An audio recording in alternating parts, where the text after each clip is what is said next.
9:30 Eastern Standard Time. So I got into this trade about. I'm in this $5,000 demo that's leveraged out at 500 to 1 or 1 to 500. And I did put some robots in here, but I got to turn them off now because they're not responding. So I'm just going to trade this with limits only. No market orders. No stop orders either. So the all limit system is very nice for an if then statement. If the market goes down, then I want to buy it. And the only other criteria is how much you're going to buy and how dense is your buy zone and how long is that ticket have before it expires and your exposure evaporates just naturally. And that's the just throw in a template that's going to kill that one, I guess. I'm going to try to kill that template. I use a CCI, which is just, it's a yellow closing chart, so it looks very dramatic, and there's no chart shift here. You're kind of right up against the wall, which later on I like to put that chart shift on because I feel like, gosh, I can't feel the future, plan for the future, my tickets.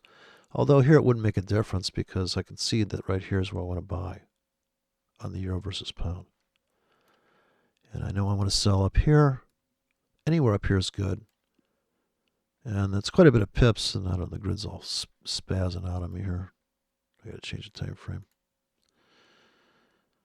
So I think that's 100 pip. I'm not sure how many pips this grid is. Could be 10.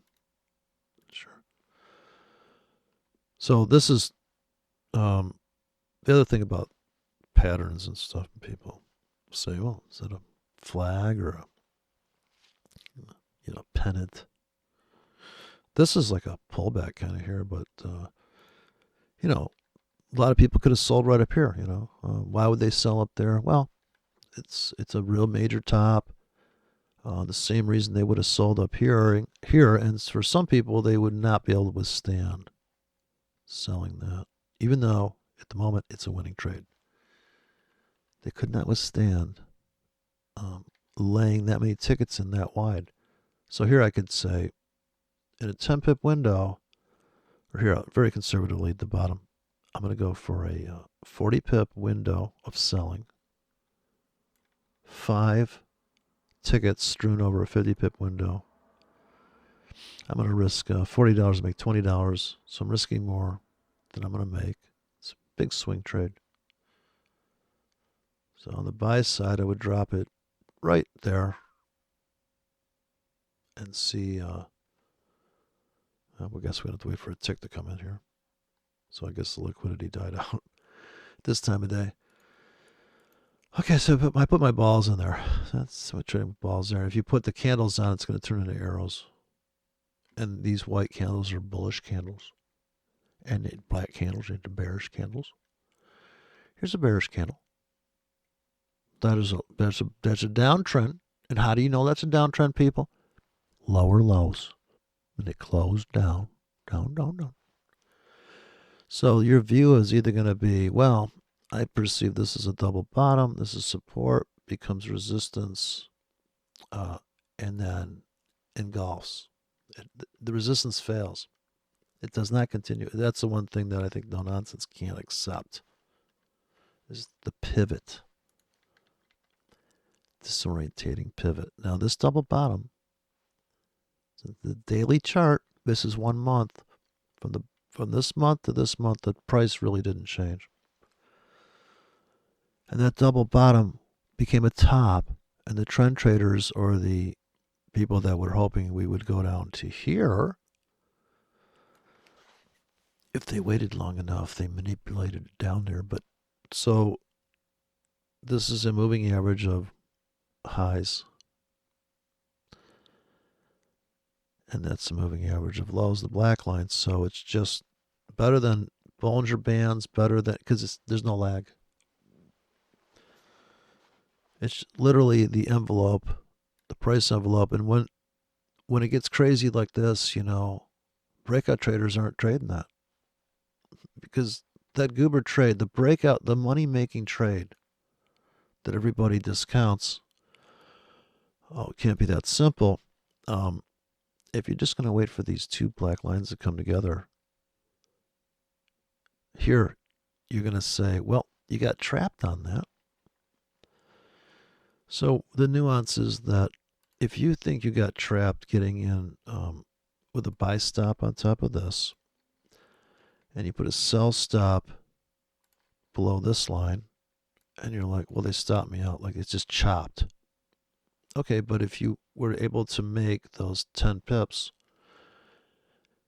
in a 20%, 30% of your position was dedicated to a 30 pip move or a 20 pip move, and the rest of it, yeah, you can let it drift.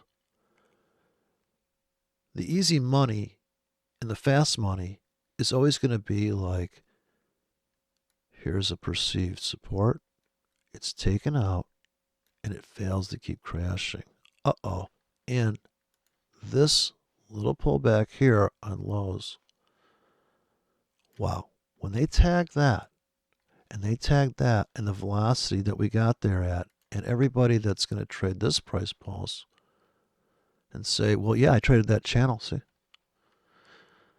It just goes on forever, because there's another guy that's just trading a breakout at the top of that, and both people are almost in the same trade for two different reasons.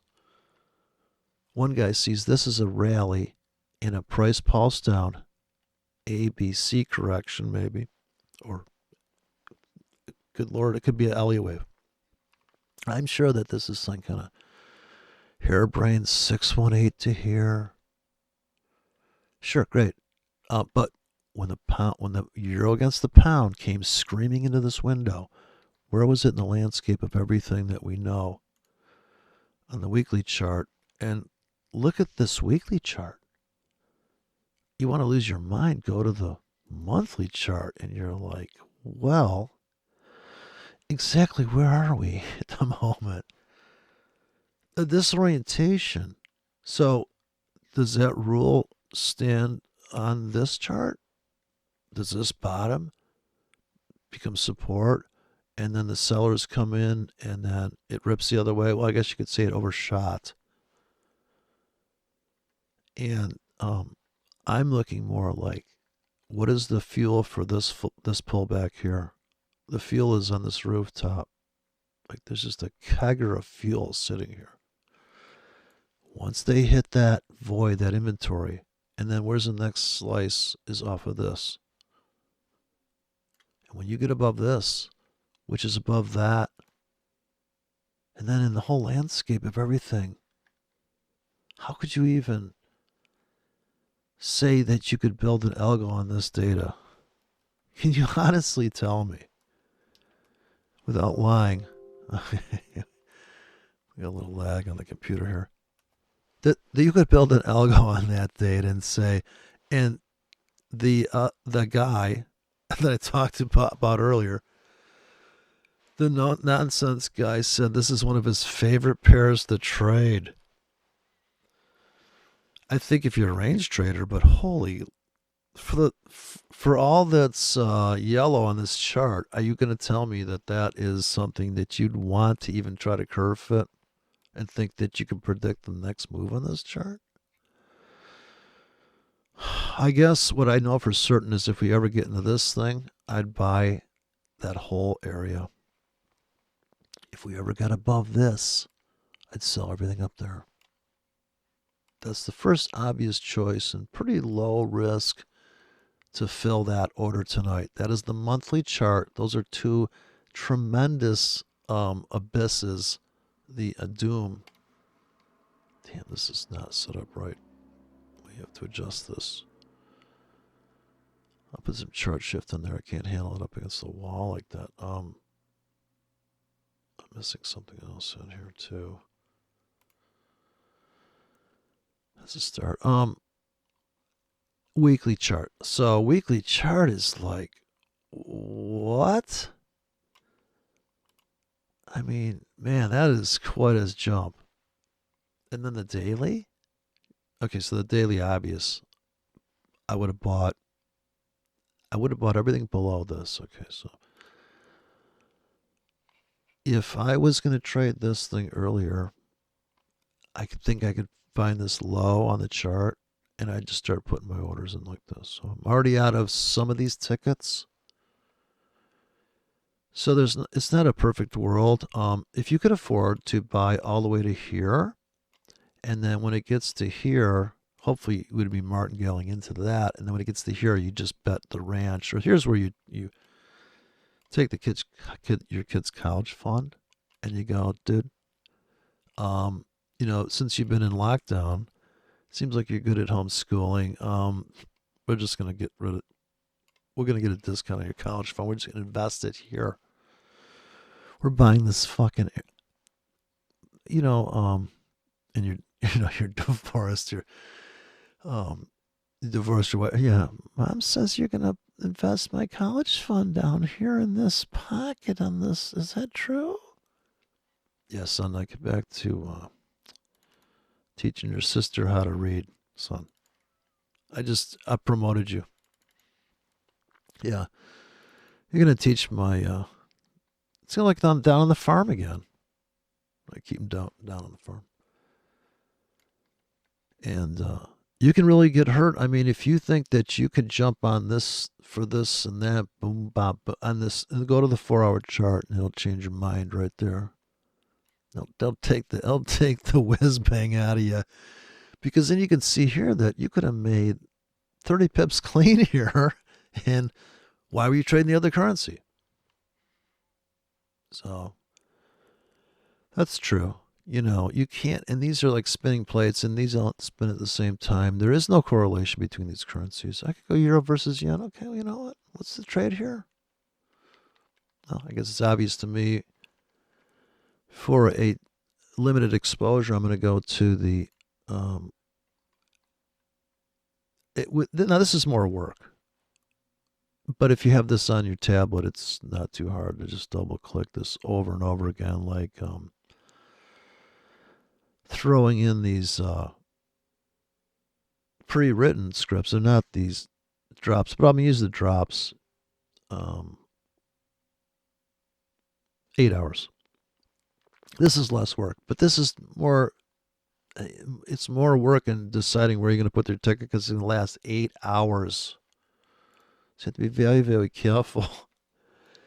You got to think in terms of, this is the 1-hour chart, and this market just went slamming up. This is a 10 pip grid, so we just took a big move.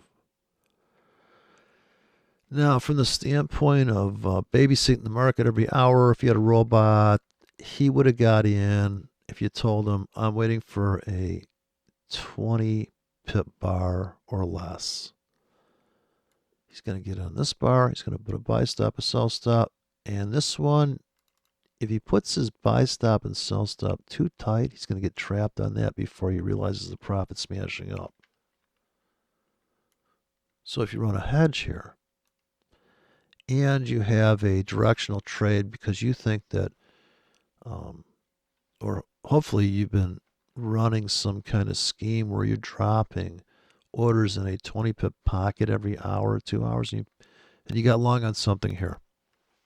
The same would be true if you were dragging a bank of orders that lasted 4 hours, 8 hours here on the south side, and all of a sudden this thing makes a 4-hour smash into your tickets. If you wait for at least to get the break even from your worst fill, you've made your money by here. And you're just throwing tickets. I know it sounds inconceivable that you could just blanket the market with orders that last a particular amount of time, a specific amount of time. If you just keep doing that over and over, with more and more thought into the you don't want to be a complete pig. You have to have some thought that, yeah, okay, and maybe you don't get filled because you're being too conservative and you put your orders too high. I got to turn off this robot. I don't want these guys running. I can't get him to run, so I don't want to do some weird fill. I'm doing this pure on a 1K system of limits only right now. So I want to make sure I turn one on this pound too. I got to kill this robot. So I'm just going to kill it by throwing a template on top. There you go. This support and resistance template. So looking back into the vac, of course this thing's repainting. It's not that, but it's getting narrow. It's giving me this blockhead look.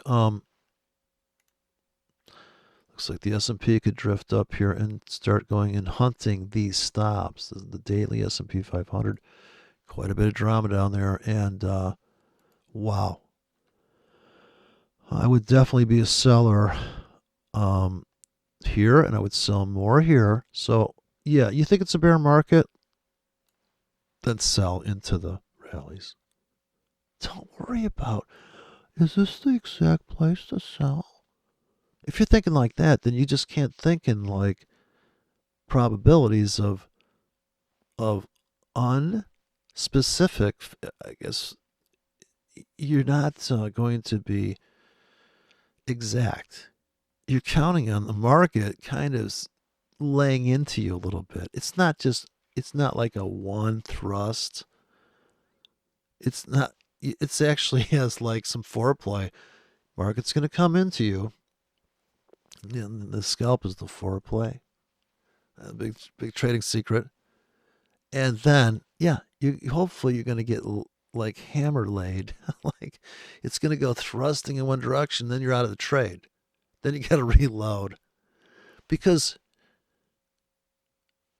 how can you afford to ride this blasting move? You just made 8 times your risk. That is not without pullback. When the market heats up, it is not without the other people, the manipulators on the other side of that trade. They know you're in it, damn it.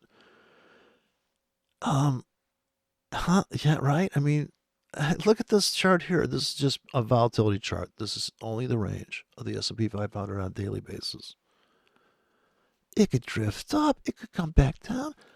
But what you know for certain now is that the game's changed for a while. As soon as it gets very, very quiet, and you can see these things setting up every day that goes by, and somebody probably just sold right there, it could pull back right now. So if you go to the 4-hour chart, I don't know if this thing trades. I guess the thing trades. I think we're missing stuff. It only trades when the market's open. Maybe it's not even open. Maybe it's not even moving right now, but here are the people that are waiting for a quiet market to get in. They could have got right in here. They had like 8 hours there. Boom. Wow, they're out. They are out. And who's putting a buy stop here and a sell stop here? Somebody that can afford to do that trade. But not a breakout trader. That's not a breakout trade. Breakout trade is buy stop on this one. I'll get my fancy tool out.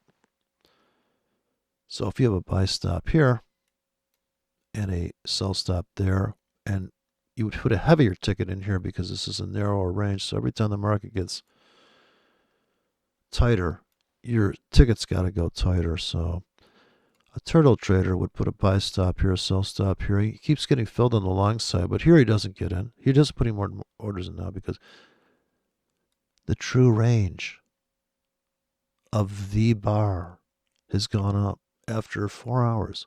It's untradeable from a breakout standpoint. Here you can make the argument that that's a small bar. Structurally, it's a good trade.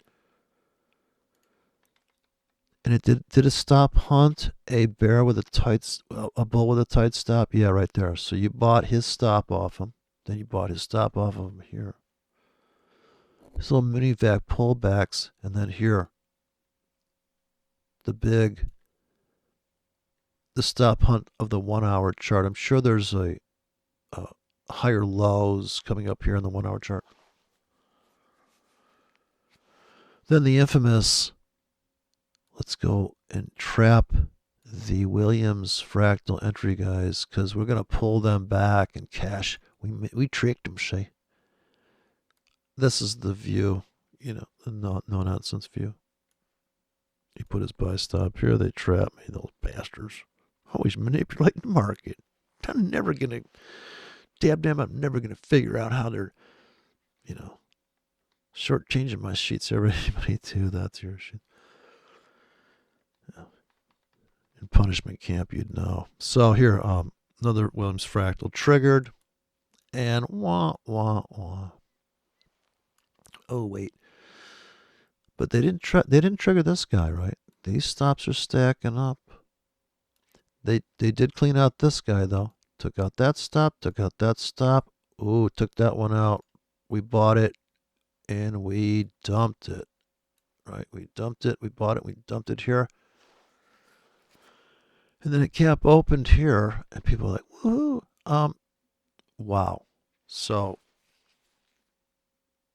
it's Monday. Crazy stuff. Crazy stuff. Oh.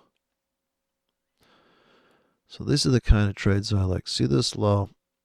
I want to buy below that low, and when it comes back to this low, I want to get out.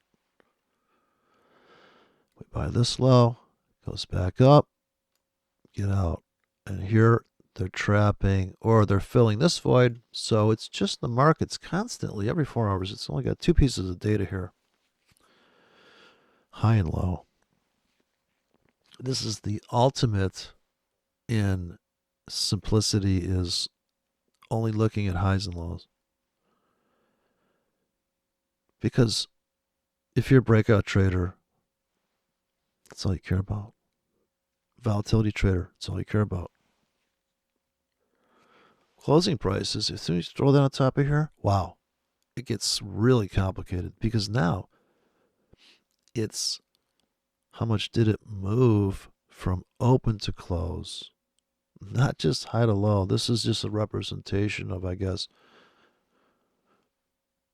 the stop hunts, the market makers. I don't know what you want to call it.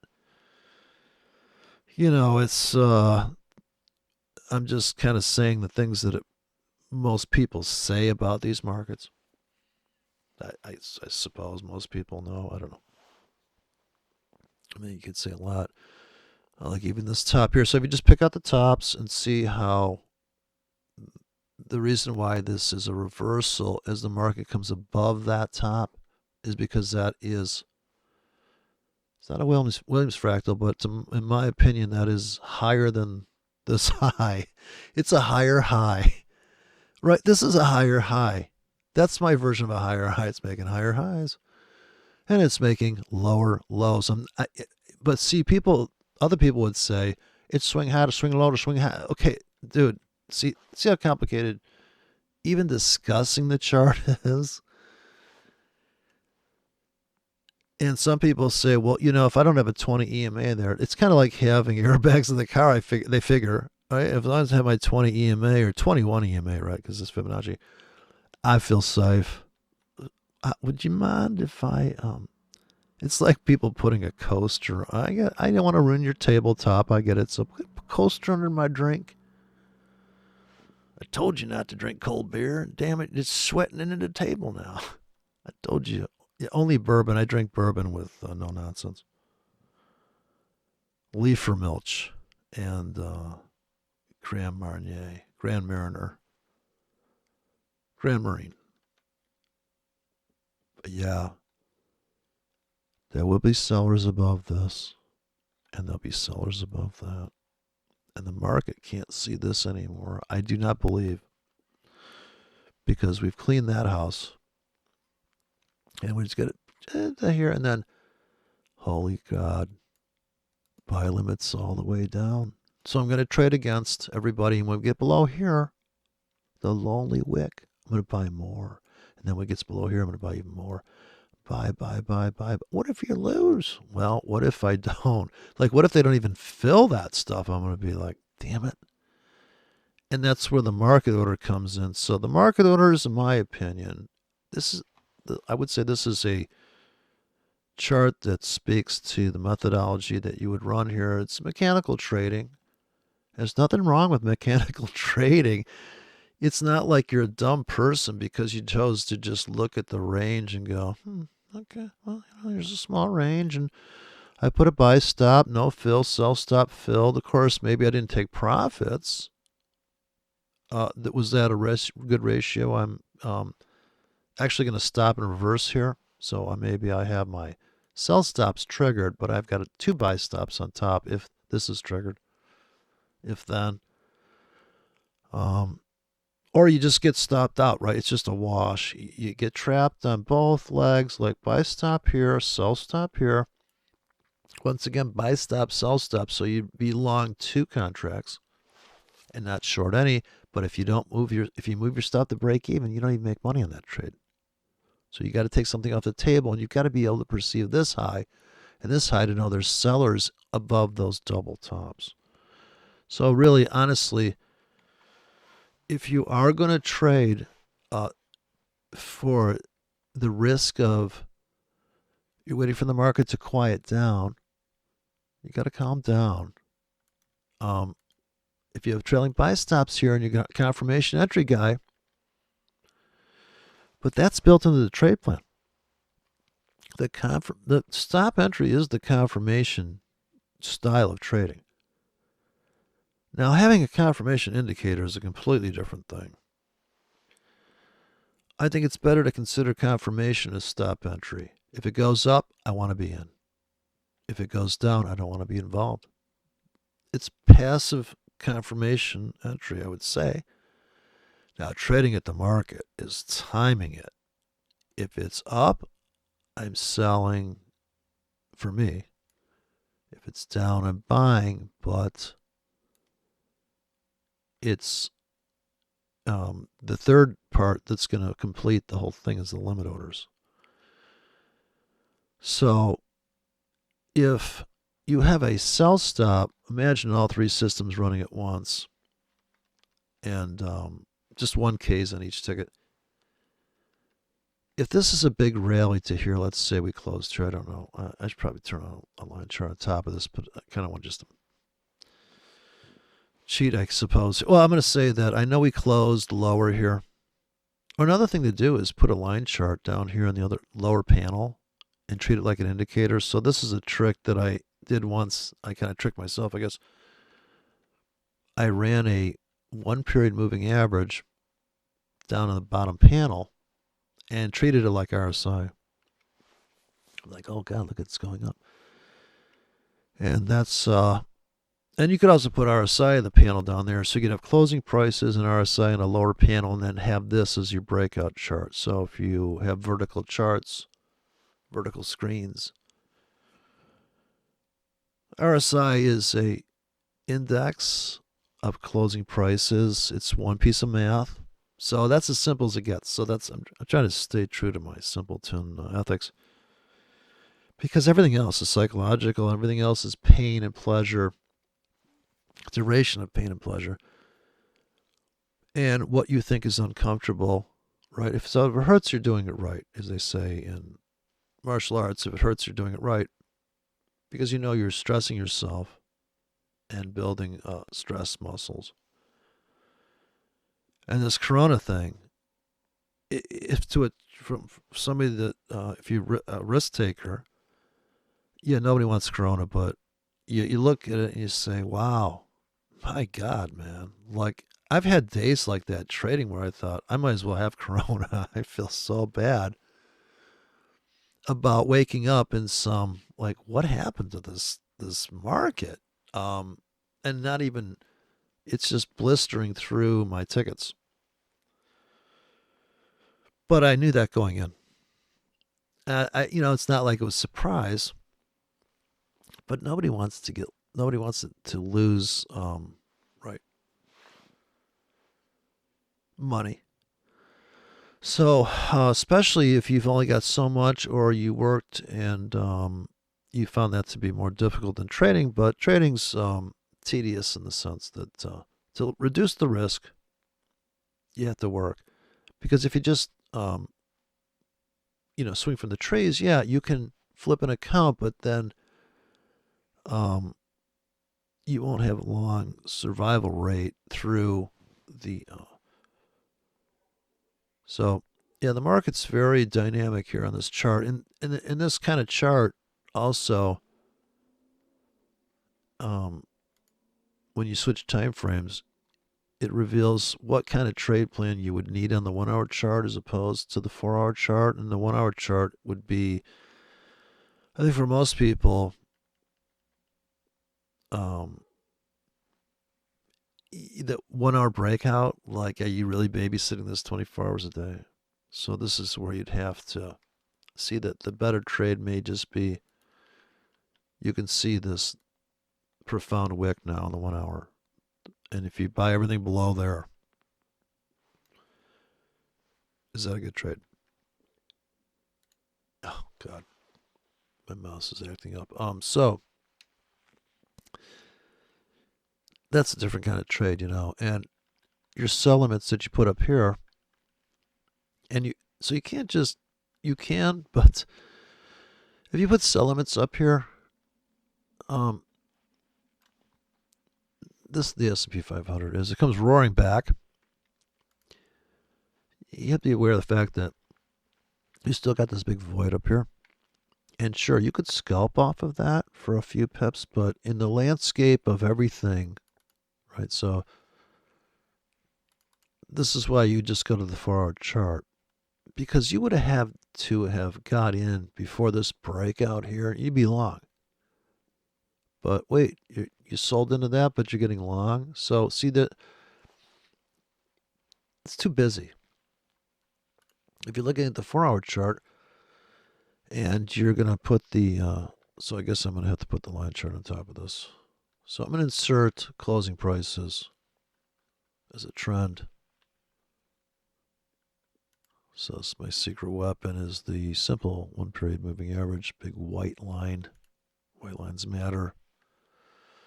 Now we reveal the price pulse of the market, the closing prices, and I prefer this over candlesticks because I don't really care where it opened. I care close to close because open to close is a lot of work. But if you're going to trade candlesticks, then I would only put hedges on small bodies and small wicks. I mean, small overall candle, wick to wick, small, and small body means that I would get in heavier the smaller the body. So a gravestone, I get in very heavy with, when I say heavy, I mean 80K, but now we have a 5 pip stop, a 3 pip stop, a 6, all the way to 15, but now we're looking to make 80 pips and 20 pips. So the ratios increase, the orders increase, and now you're going to pay some spread and some commissions, but wow, it's going to be an explosive move. And the market orders, like I said in the other video, is that if you're up hard, big, at the end of 4 hours, you need to sell that at the market. If you're there to do it. But you don't have to be there. So on this chart, the most profound rally is this one. To me, as I see here, it's even a measured move. How many times have we seen this? Up, pull back. Forget the wicks on this because this is pure market trading where very wide stops on market orders unless you're in, right? You just bought it here, you're scalping. Still, I'm thinking market orders, wide stops, typically wide-ish. Because, I mean, it's pretty hard to buy at the market here. And imagine this is a 5 minute chart. Now, it comes down here, 5 minutes, boom, you hit it at the market. Okay, yeah, but, this one here you buy in a little too tight to stop. I don't know what you could run on this, but that's a lot of work to trade so big on this pullback. Whereas if you bought at the market here with a wide stop, here with a tight stop, and here with a kind of tight stop. You bought with here with a tight stop because it pulled back small. Here with a slightly wider stop, and you even get a wider wick. Here it's up hard. We go up. Measured price balls here, up. One pullback, up. Those wicks are vicious, and you'd have to have a wide thing. But it's up here. You sell. It's into the floor again. And then you need to cash out on something here. And when they start taking out that wick and that, you know the buyers are coming in. And they come in hard. They buy that and they grab it. So your market orders would be, check the market every 4 hours. Are you selling here? Maybe a little. But the thing is that tomorrow when they announce that, oh, it's crazy how this thing that Trump was joking about, this hydrocortisone thing, people are just, they've never felt better. It's crazy. Oh, he didn't believe it? He rushed it through. We normally like to test that for about 5 years. Until people are dropping like flies. Oh, that's great. That's what people will say. No nonsense. Let me see. They healed it. It just kept coming back. I guess it was just a flash crash after all. That's crazy. I can't believe it. They manipulated the market. Tricked me. They made me think it was a bear market. Damn it. Tricked me again. I hate when they do that. Dab nabbit. Luke. They're tricking you again. There you go. Now this could drift into here, but yeah, I would sell limits here. If I can't stay up all night and watch this drama. But who doesn't want to buy this little pullback here? Look how cute. Pull back right to the top, became a bottom, and then, oh, look at, well, that's a fake rally right there, son. That's when they added liquidity. Don't you know they got, late at night, they opened up the crypt and put some money in there. No, we're just going to move the decimal point. Nobody will notice. And who cares, dude? We're on the Star Trek Enterprise. We've been on there for years already. Who cares about money? If you're not spitting up phlegm, you're doing great. Oh, man, some people, I can't believe it. And look at this chart. It looks like it. Somebody said this is an ugly chart. You're damn tooting it's ugly. Look at all this manipulating up and down and up and down. Did anybody make any money on that? No, okay, tricked everybody. Tricking the shit out of people here. That's why I use that moving average, son. Get away from the platform. Let me show you how to trade. Give me that fib tool. Now, give me a damn 20 EMA. I'm so sick and tired of you making fun of these technical analysts. I'm going to insert myself a moving average. What exponential. Exponential, just like the growth of that virus. Yeah, that's what we'll do. We'll mimic the growth of the virus. That should do the fix. Would you prefer a Fibonacci number like 21? 20 is just too. It's got a little edge to it. It's kind of smoothed out like that guy. Go edge. What color do you like? Oh, I don't know. I like Dodger Blue. Yes, sir. Dodger Blue coming up. Exponential 21. Oh, holy grail entries. Oh, shit. Why didn't I think of this before? Damn it. This is a trend trading system. This is as basic as it gets, man.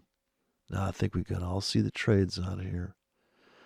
You know, it's not rocket science.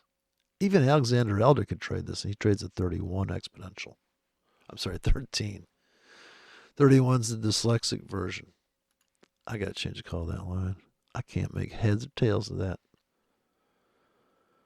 You know, I'm going to make it big and black. That's right, girls. Here it comes. Oh, there you go. I call it the river. I like that. Now we could take every cell. So Alexander Elder's entry on this would be We wait for it to pierce the bearish trend. Put our sell stop here, one tick below the piercing bar. We wait for the engulf, and we are on the short train. Kind of like that. That's my 21 exponential course, page 58 and a half in the PDF file that I will post later. I'm just kidding. I think we can see the fallacy in this trade plan and the gloriness of this trade plan. I can see the defects already. I would have missed this entry because we never pierced the river. This one, and these were all good sells. So then I said to myself, why don't I just sell these rallies below? So now here's a simple thing. If you're a no-nonsense person, I apologize. Here's a system that beats no-nonsense's system, and it doesn't get any simpler. This is a 21 exponential moving average on a 4-hour chart of the S&P 500. What is the trade plan, people?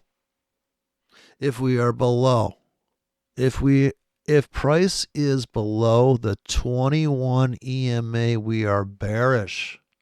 Is everybody on board with this trade plan?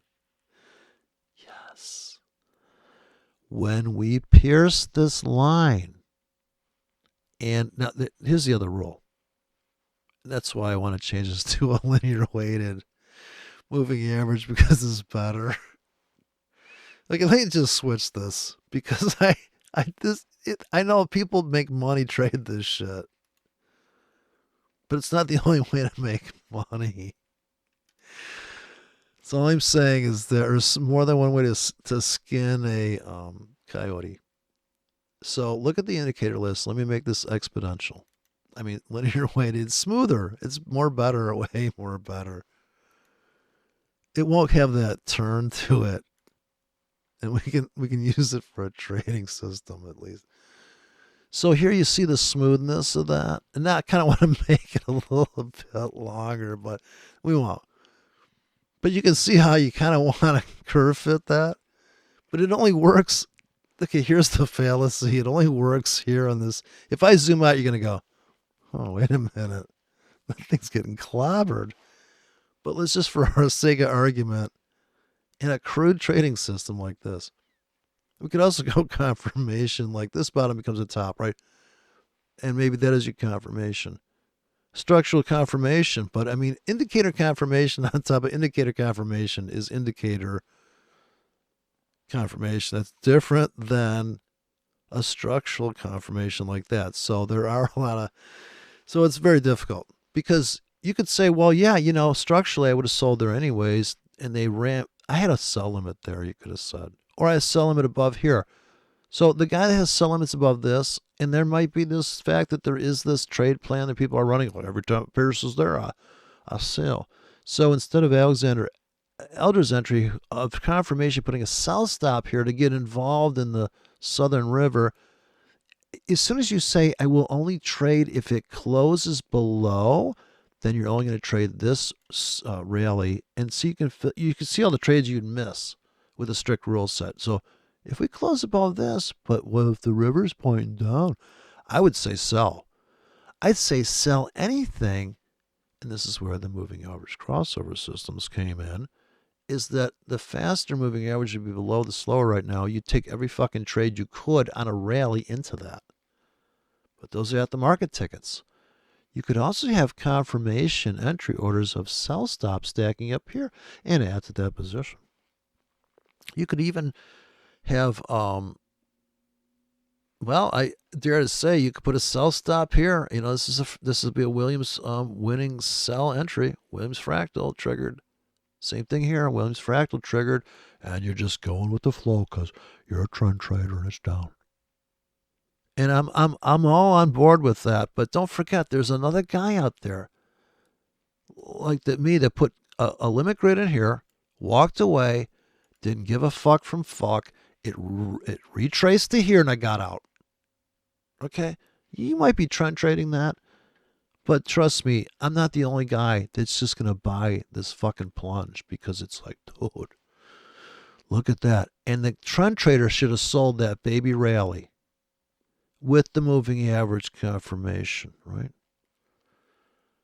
This is, you just need one. And I've thought about it, and I mean, I did build a system, and what it was is a 55 moving average with a 13, and they were both linear weighted. And I could run that on a 15-minute chart and take those trades all day long. And that's what they're doing over it. I mean, this is what people that trade indicators like Pike over at Trader's Way and No Nonsense. Yes. But where is it a problem? When you sell here, right? When is it a problem? You sell here because it's closing above the line. Moving averages haven't crossed over yet. But see how the market's tricking that indicator? Bam, bam, bam, bam, bam. But what's really going on?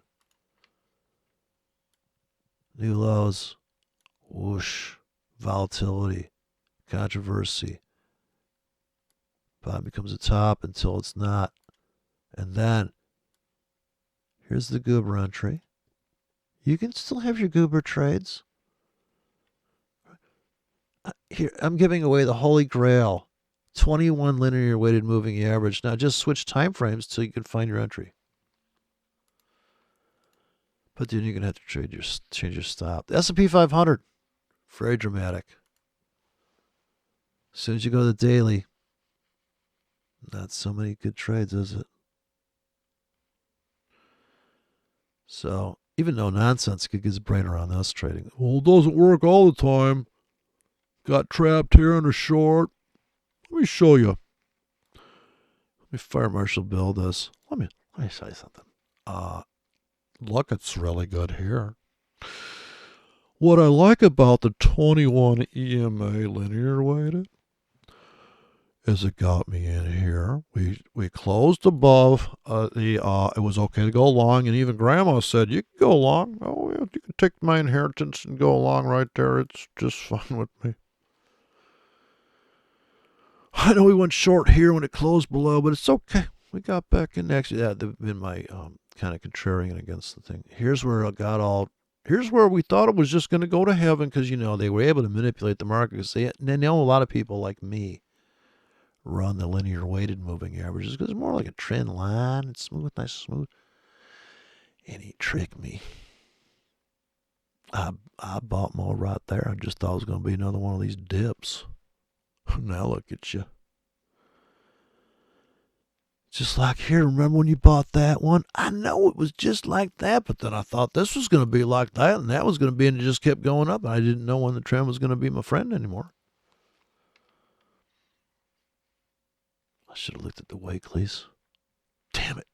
God damn it. I should have looked at the weekly chart. I told you, start at the weeklies. It's the bottom up, top down.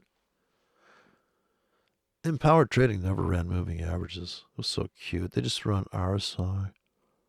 Well, you could put a 7-period RSI on there, I guess.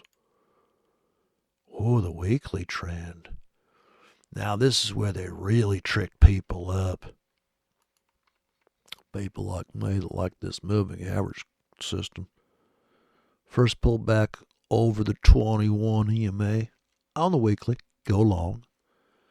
Go long, go long, go long, long. Oh, I like that trading system.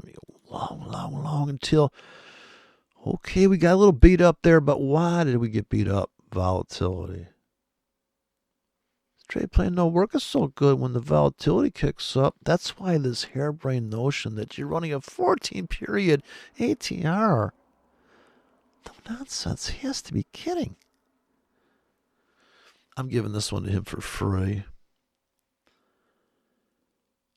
The problem is the viciousness of this pullback. Are you really getting on the... Well, your closing below says no, but the curve of this, and if I made this a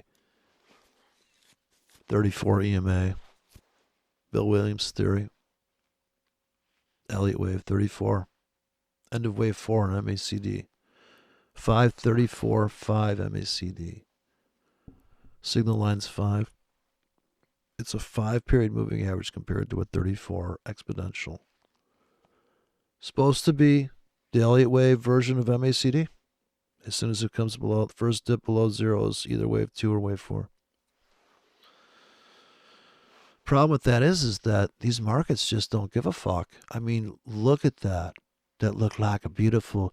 And remember the other guy, the guy that was selling the silver coins and shit. I can't remember his name now. Uh, Not as bad as Bull Pony, but he was like, "I'm going to show you why the markets are at the wrong price." I know. They say, what's the old saw about the markets can afford to be wrong longer than you? Wow. How about the monthly? Yeah, that's the ticket, the monthly. Why didn't I think of that first? It's top down like Empowered Trading taught me. God damn, I'm not paying attention to my system anymore. Well, here it says we're still in an uptrend. God damn it. Fuck, I can't believe Glenn Beck told me to sell. Glenn Beck got out like right here. Okay, maybe he's right. Maybe it's a bear market. It's the beginning of a bear market. Man, do I have to show you everything? Oh, this is different. Wow, the monthly to the daily. Huh. Man, look at this thing flying. You want to sell that? Not yet. Let's put our sell limits up on the rooftops of the daily. Please, for the love of Pete. Sale, sale, sale. Hey, we're sticking to the... Don't forget, we're in a bear market. Yeah. Of course you are. Not according to the monthly, though. I go with the time frame that fits my bias personally. Look at this. I mean, huh. Wow, they really fooled him here. Tricked the bears. Oof. Yeah, that's some crazy shit, dude, but it doesn't mean we can't go to 40. With this amount of volatility, wow. Is it really the end of the world? Or is this proving that with all these people out there, masks made out of tidy whities? I mean, it's I got problem with my mouse. I mean, what's going on out there is like America's like packed to the gills with gear. They got the good ship Lollipop going up the coast there. It's kind of odd how the cross is chopped off on the back. Is that some kind of like, we don't put badges on these, It's like a BMW with no badge, please. But, wow. Well, I'm glad I got to live this long to see this kind of drama. Jesus. Whew. First it was Bitcoin, then it was the S&P 500. Or the markets. This is like the top. This is like the gold spike. And we might go into consolidation for quite some time. On some level. But, for the people that can hit it and quit it, but now, it's a trader's market again. After that drama of that psychotic up and psychotic down, how long is it going to take to go lower now? As we kind of dissolve and absorb the shock and awe of just a really crowded market, along with just that tipping point. It doesn't take much, if you're out there and you're in some giant one single position, not diversified. It's just be like being in the guppy. Your whole trade's in the guppy, and you're not like, because it's boring to trade the Australian dollar. It barely moves. But see, you just, the thing is, if you trade the Australian dollar or the Swiss franc in a small position, it's like, But then if people are scared of the Swiss franc, look at the depegging of the Swiss franc. And it's really unmanipulating the market there. They said, well, you know what, no more peg. It was being held into an artificial, and that is an artificial hold. But everybody probably knew, well, what if the artificial goes away? What if they tear up the contract, or what if the contract expires, or what if things change? That's the natural version of, I suppose, a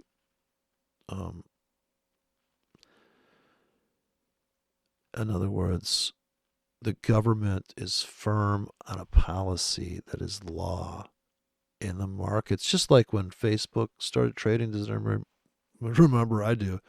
Facebook was released, and I was on Facebook. It was nice and clean and simple. I think it started trading at $30 or $25 a share. And when they released the trading, the rule was it couldn't go up or down a certain amount. Doesn't that seem odd to you that people were buying and selling it, and they were saying, "Nah, market can't budge." But then the next day, that they took the reins off, and it went berserk, tanked. It's artificially held at $30. These are now that is I guess not we call manipulated, but a pre-formatted market, just like soybeans can only move limit up and limit down unless somebody steps in and changes the limits to absorb the order imbalance, the amount of orders either rushing in or pending, waiting to get filled, or there's nobody on the other side of the trade, and the exchange puts a limit in so people don't get hurt in the clearinghouses and all the chain of just like right now when you shut down people's restaurants. There's got to be an echo.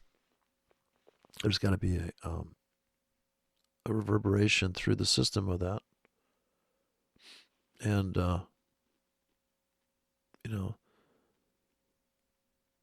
then the volatility dries up. And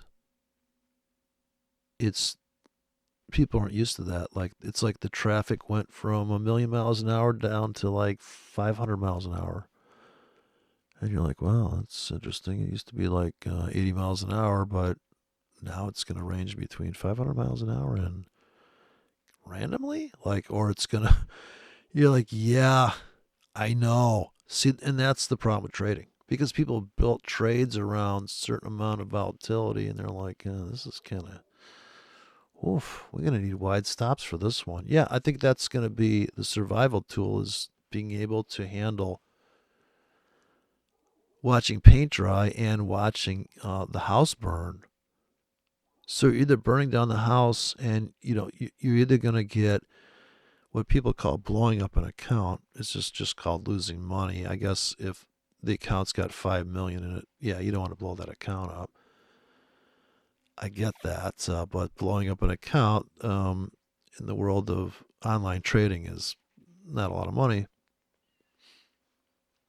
Hence the actual true low dollar risk. I don't know what all this risk disclaimer is. It's kind of like, if you if you drink too much of that aquarium water, you could drown, or if you put your head in the piranha tank, you could lose your nose or something. Obviously, you'd think that stuff would be obvious to people, but the people are treated like sheep, or treated like morons, and so I guess they step up to the plate and they abide by how they're treated, and certainly, yeah, if you want to, these days you can trade online. In the olden days, you had to have a lot of money to trade. A lot of money. Like 10 grand. You want to put 2 contracts, you couldn't even trade. The margin requirement when palladium was moving years ago, I think it was like $53,000 a contract. You needed $53,000 in your account when it heated up, when it was going berserk. Just like right now, the margin requirement, they would send every month, they would send out, or every week, they would send out these flyers of like, this is what you need. In corn, you could trade corn because you only need $600 in your account per 5,000 bushels of corn. Here, you can trade a whole forex account, $1,000 in it, and pretty much make money if you have, I guess you have to have the skill to trade, or whatever. You gotta think about it a little bit, but it's pretty dumb when you think about it. The only way to make money is to get in where when you get out, you made a profit. And however you're able to do that, so it's just about the fact that it fluctuated in your favor. And in the end, you went flat, right? Because if you go flat, you're up. Now you could reintroduce yourself to risk, but if your frequency of trading is going to be, I only do 10 trades a day, I don't care what, whether there's an opportunity or not. So I think this is a big fork in the road. Is that okay? So you've identified that this one pattern is tradable. Now, how often do I do it? How many currency pairs do I do it? How often does it happen? And do I need to see it happen? Do I need to see the money being made? Am I okay with putting on the trade, waking up? I know it's going to do a triple bounce, but I can only trade one bounce with the pending because I'm going to be asleep. And when it retraces, if I wake up and I'm in profits, if it's kind of where I thought it would bounce to, I may have to take that whole position off and go back to sleep.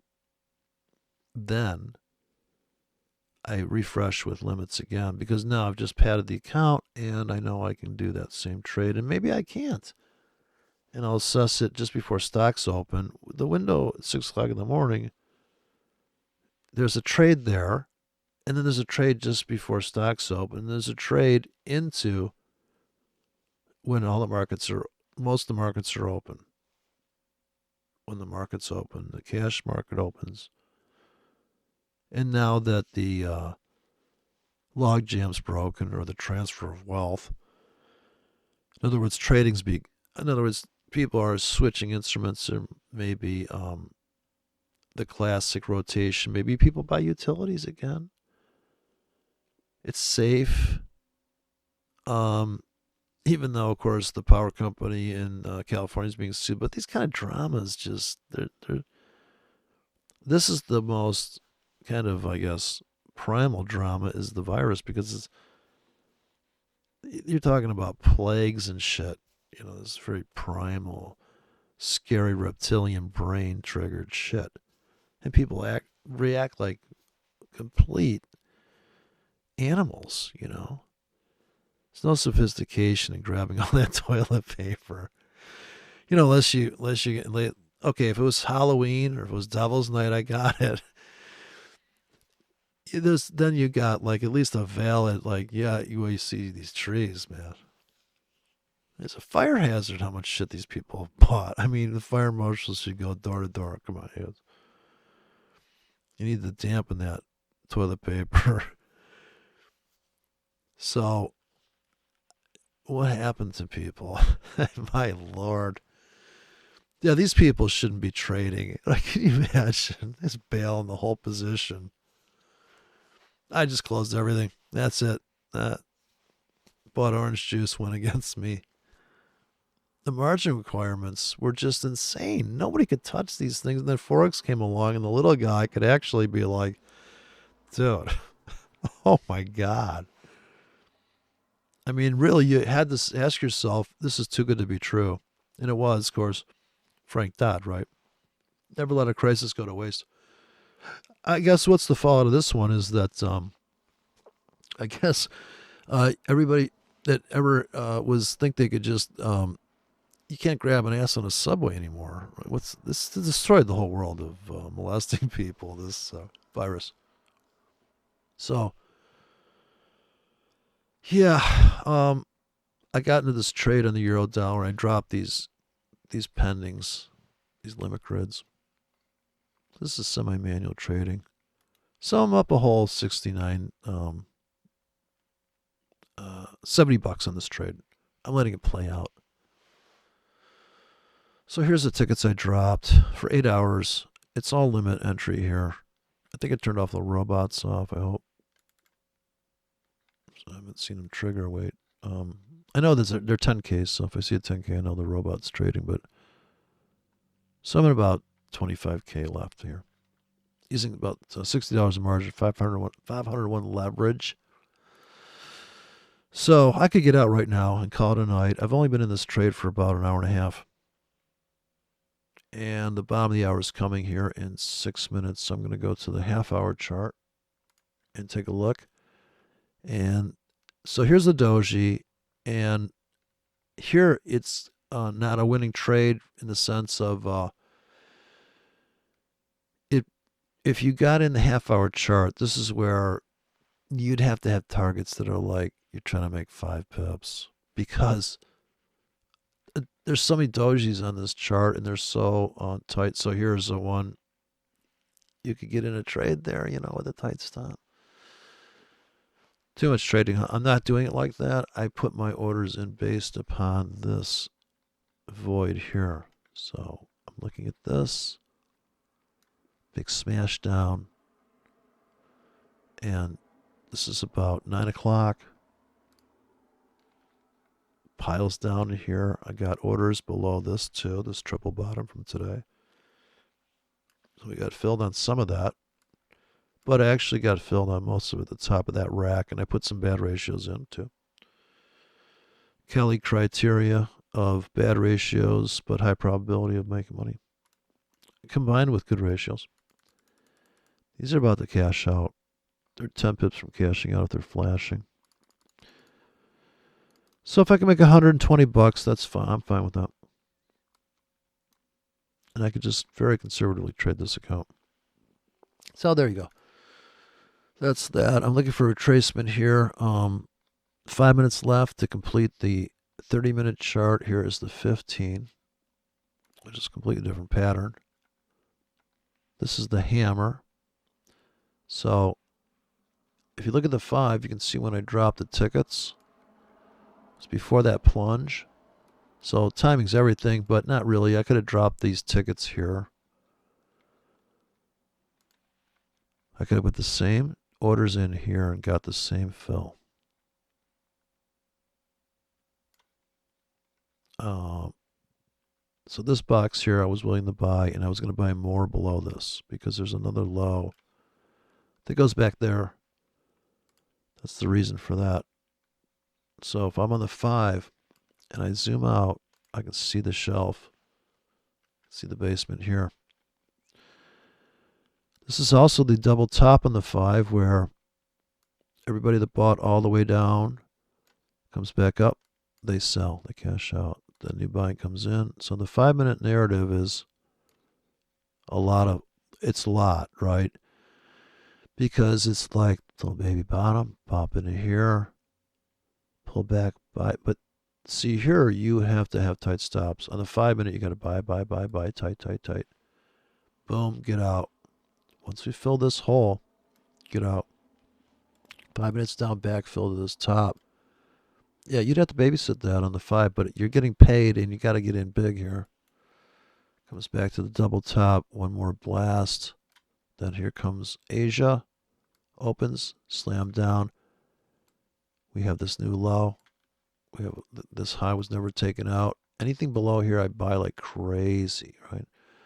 So I buy that. Those eventually cash out to here, and I buy even more below that low. And I'm just going to double click that on the tablet, and I'm just going to put in about 200K down there for 8 hours. So right now I still got these 8-hour tickets. I only got filled on about 45K. And right now, if I didn't think I was in enough, I'd put buy limits just like this, really close to the mark, but no market orders. I'm in plenty. And these are my cash outs as we come sweeping up into this hole here. And I could start new selling above here and above here into the night, into London Open.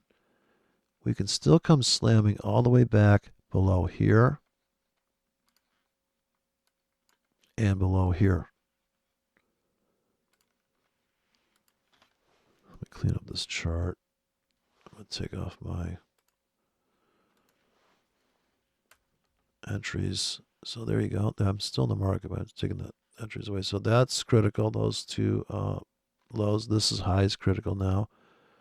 And the contest is, can we fill this? And the sellers are going to come in. We want to cash out as we're going up into this. So I want to see my margin go down here. See reduction exposure. That number's got to go down. as we crush up to that, and I had these really greedy targets up here. But the thing is, as soon as we get to here, what I'm going to do, because I'm typically going to buy more, is I'm going to put buy limits in. When we get to this price right here, we get to here, I'm putting in buy limits streaming below, down there. So it's as simple as that, because this low is the entry window, without a doubt. That is $1.10. That's the big round number. Another slam pullback, and this is kind of frightening you though. This harsh move on the 5-minute with some follow through on the tail here is really frightening. If you bought too much on the way down, you're like, holy shit. Okay, well, you lose a couple tickets, it's okay. Get stopped out of something along the way a little bit, right? It's okay. Big lonely fractal here, and then triple thing. So I'm thinking a lot of sellers. We could put sell limits in there, but we got to be careful that we take profits as it slams. If it comes up here, it's going to slam back to here. If it comes up here, it's going to slam back to here, possibly. So in my system, nothing has to happen, because I'm scaling in and out of this thing. It's not this all or nothing situation. I see I'm going to put my buy limits below these lows. I'm looking to cash out in the next half hour. So now it just turned 1 minute after the bottom of the hour now. So I'm going to the half hour chart and zoom in. I'm looking at a bar by bar situation now. Breakout trader standpoint.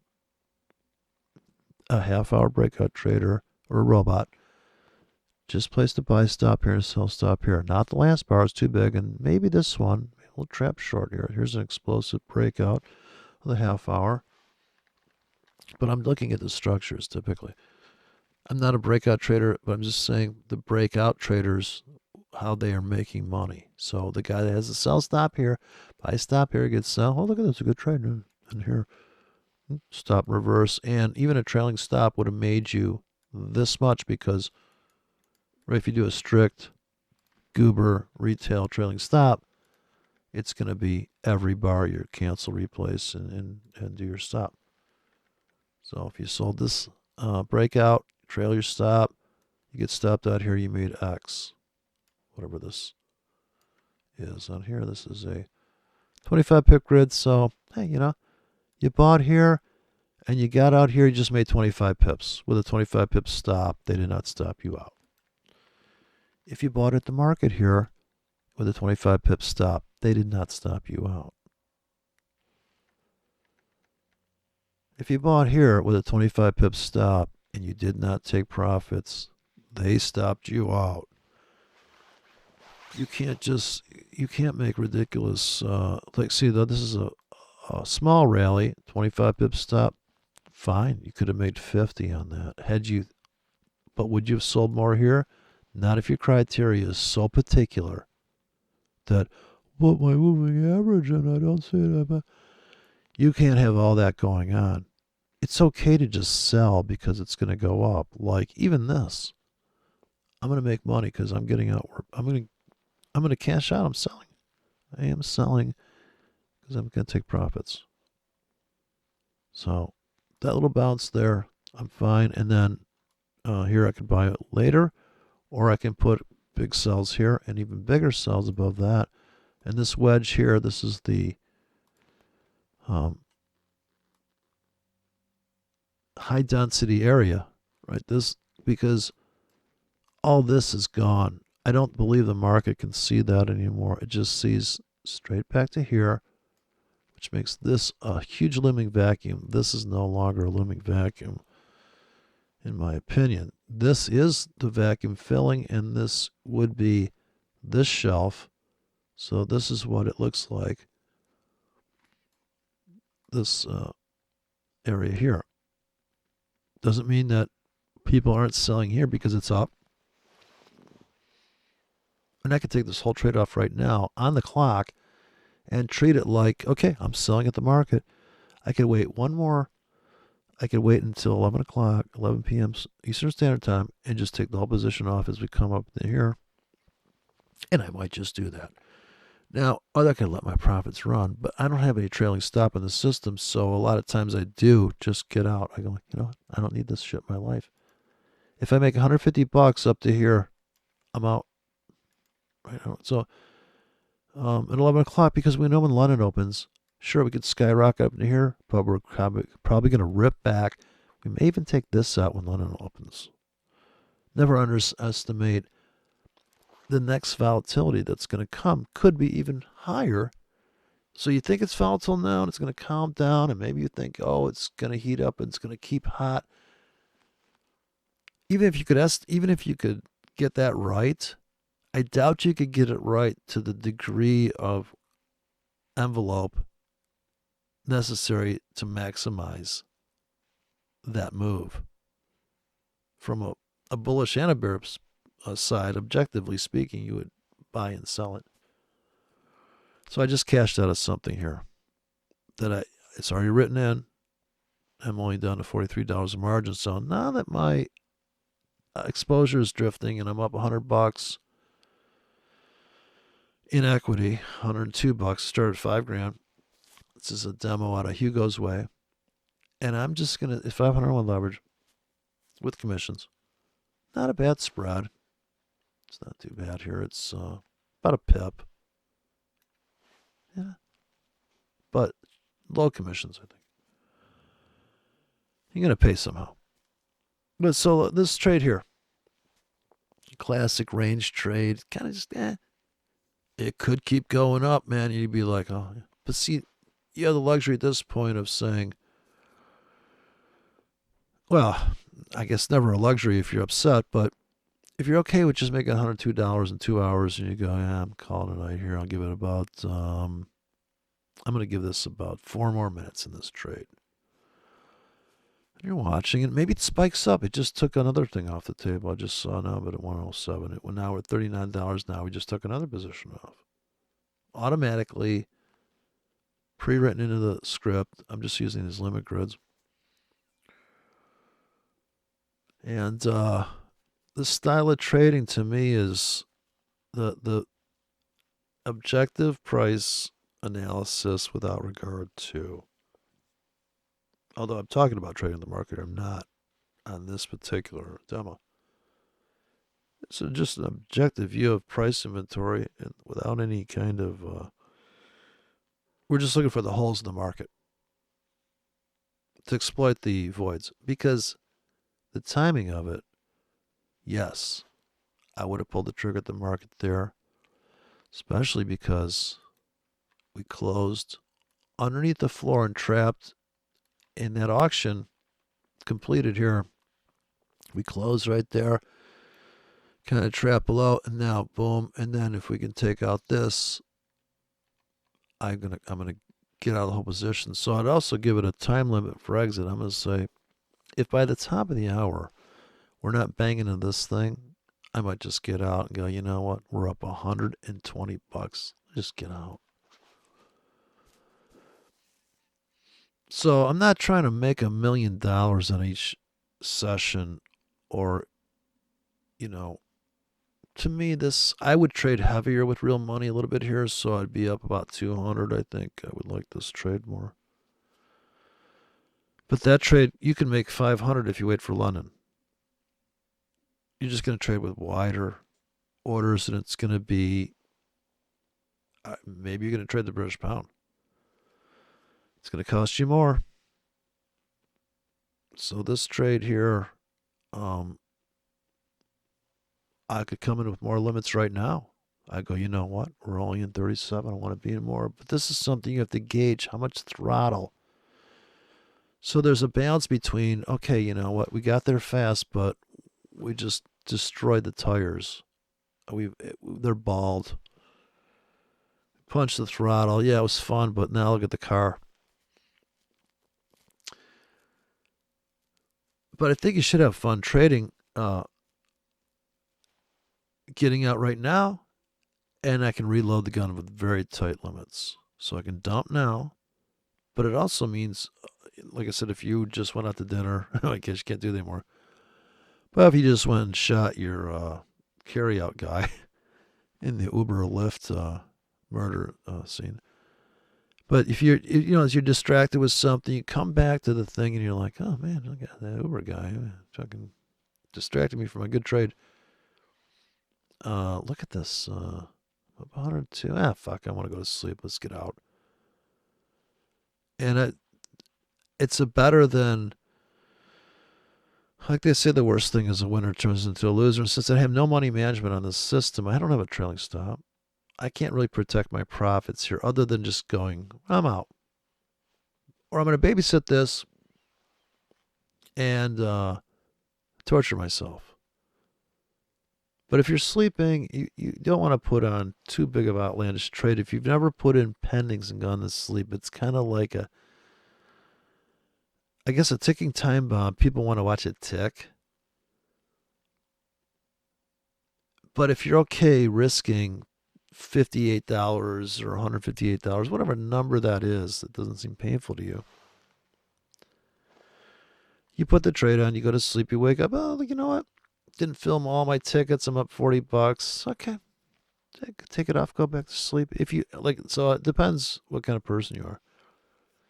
Do you want to stare at the equity and go, okay, get a little more time here? The entry was picked by the market, but you're picking the exit for the profits. And are you like, you know what? There's another 500 hours left in the month or whatever of trading. Apparently I can execute these trades. It's not a big deal. Let me just go flat here. I'm going to give it 5 more minutes and something like that.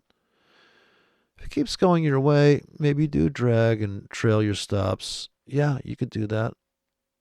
It's work. I do it manually because, it's something to do. So I'll drag a few tickets up there and they'll take me out of a few tickets, and I don't take it too personally anymore. I used to get upset.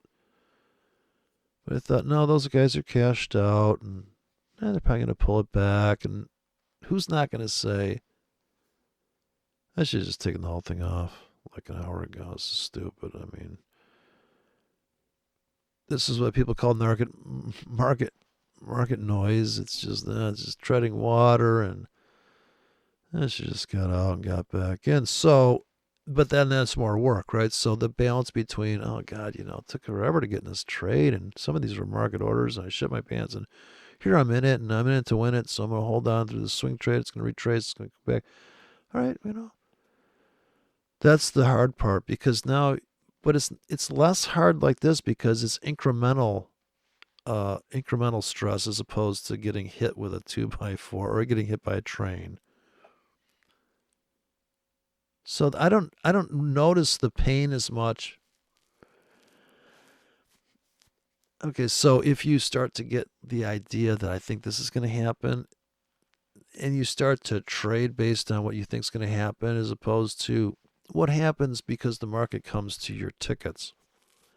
When you get on a train because you think it's going somewhere, it's different than having the train come into a station that you built, and it may never come into that station, but it doesn't cost you anything to build that other than dropping orders into a pocket or a void of possible interest later on for people to drive the price or to manipulate the price up and down into these zones. Then why would you care why it was done, how it was done, who did it, and if they'll do it again? It should not matter. But it does if you feel like, okay, so I'm making money because they're letting me make money. The market makers are being nice. They give me a little bit of rope, and then we'll let you win a few trades with your fancy auction theory, but then we're going to take it all away from you. So that is the no-nonsense, malevolent, Marxist, Leninist view of life. The depressing, like, yeah, you know what, dude, nobody even knows you're in that market other than you. they're not manipulating the market. It's like, yeah, I guess people saw them at the store today. Oh my God. So I have this thing I like to eat sour cream and chips. High end barbecue chips. High end potato chips. So I thought, we're all going to die. I go to the grocery store and I'm like, last time I went there, they were out of my sour cream. They just had low fat. Well, what's the point? Dude, I want like, so I'm, there's nobody in the store hardly. Here's this lady who, granted, she could use to peel a few pounds. I mean, I'm not like a model myself, but this chick, this lady, hey lady, she is like God herself. She's not wearing a glove. She's got a napkin of some type, some kind of handy wipe. And she keeps pawing the fucking door where my sour cream's at. I can see it. I'm thinking, when's she going to be done with this shit? She kept opening and closing the door, going back and grabbing more shit. But, lady, listen. You got the handle covered with the fucking hanky, but you ain't. The left hand's like naked as a jailbird. And so I'm like, what the fuck? Then she finally got the fuck out of my way. I snatched my sour cream, got out of there, and thought, oh my God, did I just see that? I don't want to get the coronavirus, but then again, honey, you shouldn't even be here. You got enough food on your body to last. My God, you are you're a walking prepping storage unit. You're pre-prepped. You're good. You could handle Auschwitz, and the way you look, you could go to the Schwitz. You could handle a lot of. Take you to the concentration camp.